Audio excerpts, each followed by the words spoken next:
Hi folks, after a year it's time to visit family in New Zealand again, and here's my ride. An Air New Zealand 787-9, first time on one of these, so looking forward to the experience. We've taken off from Sydney's runway 16 left and tracking over Botany Bay, looking at suburbs like La Perouse, Maroubra and Bondi Beach in the distance. Now overhead Auckland, last light, so it's not so clear, but there's Auckland Harbour Bridge, the viaduct, CBD, and across the water Devonport, and coming into the picture Rangitoto Island, volcanoes in Auckland Harbour. Auckland's actually built on many small volcanoes, and this is the water where the America's Cup was sailed not so long ago, and Whangaparoa in the distance. So we're now making an approach from the east to Auckland's Mangere Airport, and we're passing over the Southern Freeway in Manukau. In a short while I should be driving along this road and down to the south to make my way to Whakatane.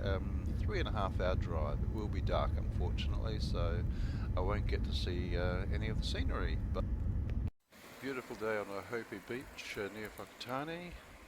And out there White Island, Waiakauri, which is still very active. Clear days mean cold nights, but very nice to sit outside around the fire and look at the stars in a very clear sky. Great time. This is Lake Okataina, quite near to Rotorua. Very clear lake, beautiful with the mountains coming straight down into the water. Not a soul to be seen, so that even makes it nicer. But yeah, very clear water and great for trout fishing. This is Lake Rotorua. It basically is a sunken volcano, caldera, and yeah, you can sort of smell the sulfur everywhere in Rotorua basically. In the center there, Makoia Island, which is basically the lava dome from the collapsed volcano.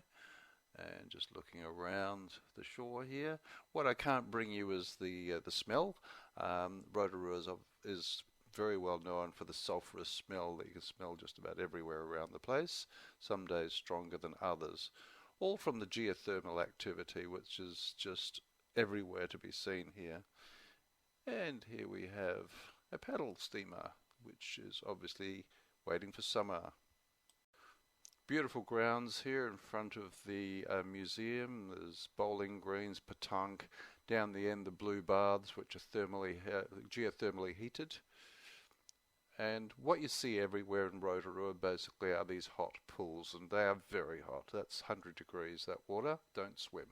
One of the most popular destinations in Rotorua, and it's just on the south of the city, is Whakarewarewa geothermal land, or geyser land if you like. And once again we've got steam pouring out of holes in the ground, Maori village over there. But this is the centerpiece here basically, where you have several geysers, the main one being the Pahutu, which spurts up to quite a height. We didn't get to see it on this trip unfortunately, wrong time. You can see a bit of water in the center there starting to spurt up. Here we are atop 232 metre Mount Maunganui, quite a climb, but worth it. The view is spectacular. Looking down Mount Maunganui, Tauranga. Mount Maunganui Beach, according to TripAdvisor, is one of the top 25 beaches in the world, so something to be proud of. I remember going there as a kid and it was a great time.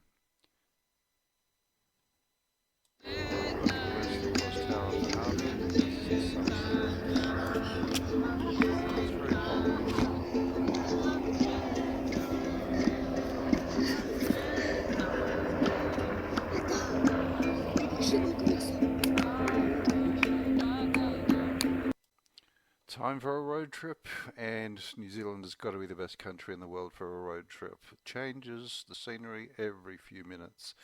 Travelling from Whakatane down to Wellington via Rotorua, here in the fog, through Taupo, down the desert road across the volcanic plateau, and down to Wellington. So beautiful scenery, and on the way more geothermal activity. Here it is, and in Taupo, That's an interesting McDonald's. And travelling further down and onto the desert road, volcanic plateau. Unfortunately, Mount Ruapehu, North Island's highest peak, was hiding from us, as it often does. Mount Tongariro down in the distance. This is Tongariro National Park, so it's named after Mount Tongariro. Further down, we see a little bit more of Mount Ruapehu. And into Wellington, sun shining, Mount Victoria.